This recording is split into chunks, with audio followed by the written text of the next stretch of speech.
The number one thing that you can do as a man is just to get your life in order. Just be the strongest, most honorable, best version of yourself. Don't be a bad person. Be a good person. Tell the truth. Be honorable. Protect the people that you care about. Be polite to everybody. Make as much money as you can. Go to the gym. Get in good shape. Find other guys who are on the same mission as you. That's what you need to do. And by doing that in and of itself, you're automatically going to be a beacon of resistance. Even if you don't do anything or say anything, just being a person who has his life in order, who's not struggling within his own mind, who's not depressed, who's not sad, who has other people on the same mission, same path as him, that's going to make you a beacon of resistance. The only thing you can control in your life is what you think in your mind. So if you're going to sit there and go, oh, I'm sad, you can change that. Why you would allow your mind to take power from you? Why would you let your own mind convince you you're not a lucky person or I'm not confident? Why would you let your own mind sabotage you? Why wouldn't you reprogram your own mind to be on your team? Feel like shit. It's supposed to be warning you that your life is shit and something must change. And it's supposed to inspire you to push harder. I know people who are depressed, but it inspires them to push further. They're like, I don't want this life. Fuck this. I'm getting rich. And there's also other people who are depressed who sit there and go, I'm depressed. I don't know why. Because you're broke, because you're fat, because you're a loser. Speed is extremely important. Speed defies gravity. How does a plane fly through the air and defy gravity? Speed. It's moving too fast to fall. If you're always attacking life, if you're always doing things, if you're always making more money, if you're always traveling the world, doing this, doing that, new car, here, there, new podcast, meeting James English, boom, boom, boom. If you're always doing things all the time, unhappiness can't catch you. I'm always looking forward to something. I wake up every day excited. I'll go do this today. I'll go do this today. I'll go do this today. And I very much live my life in a frame of, not I have to do this. It's very much a I get to do this. There's another thing that a lot of people make a mistake with when I talk to them, like, I have to go to work today.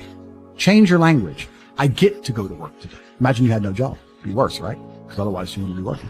So you get to go to work. I have to fix the car. At least you have a car. You get to fix your car. Most people don't got one.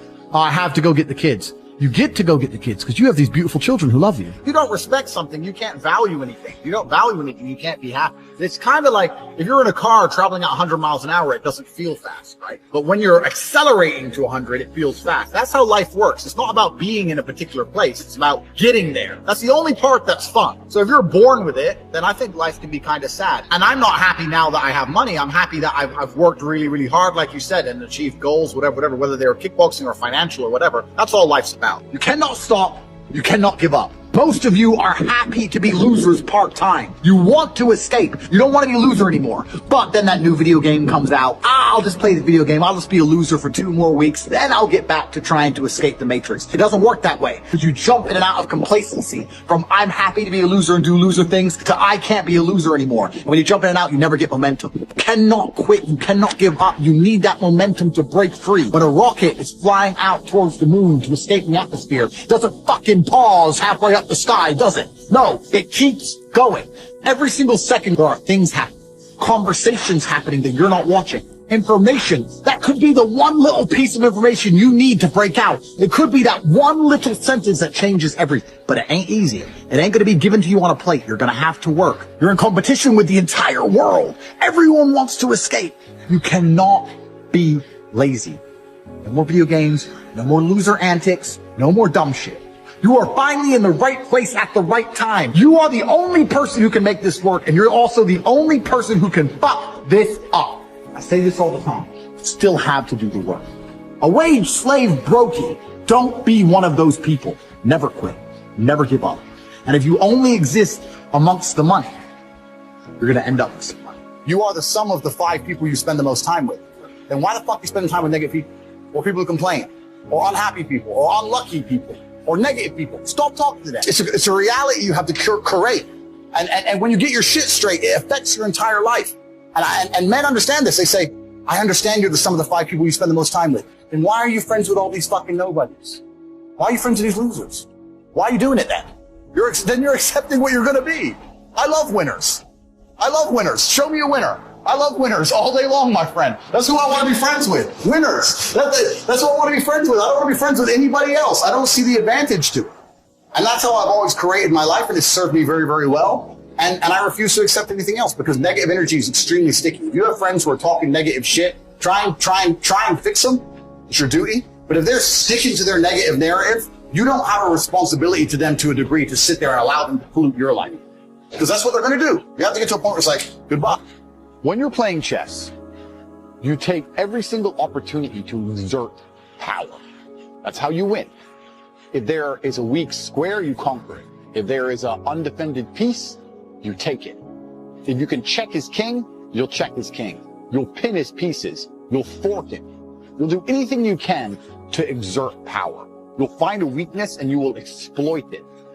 Now, if you don't do these things, you lose because your opponent will. I'd go to bed at night as a teenager. I looked it up on the internet. It was a Honda Civic Type R. I wanted one. It was 38,000 pounds. I had no money. Less than 50 pounds on my bank account. Couldn't afford it. Then I looked up how much a Ferrari cost. 210,000 pounds. And I said to Tristan, my brother, I was like, there are people with 210,000 pounds for a car. And he's like, yes, so? I'm like, no, not so. How? If I worked my job for 6 years and saved every penny, if I walked to work and didn't eat, I couldn't buy this car. How are people doing this? I couldn't sleep at night when I was broke. I knew that everything was a lie. I knew the Matrix was lying to me. I knew I had to find a way out. I was sitting there going, I refuse to live my human years and be some second-class citizen peasant when there's people out here who get to do whatever the fuck they want. Dangerous thing about overly emotional men is that they're dangerous. They're genuinely dangerous. This is what's crazy. All these people who talk about toxic masculinity and how bad it is for men to be traditionally masculine. A traditionally masculine man does things he doesn't feel like doing because it is his duty to do them. He charges into the building because it is his duty. Not because he feels like it, because it is his duty. We're now teaching the new generation of men that they don't have duty and they can just act on their feelings and act how they feel, and they don't have to act as a man should. You know what happens when you get men who just act how they feel? You get school shooters, you get violence, you get rapists. Men who do not control their emotions are dangerous. If you find a man who is stoic, he's not going to hurt people. He's going to sit and think about his actions very carefully, and he's going to be a good man who protects and provides their standard. He's going to teach you stoicism. He's teaching young men to understand that the world is very, very difficult. It's hard to be a man. You're going to feel bad sometimes.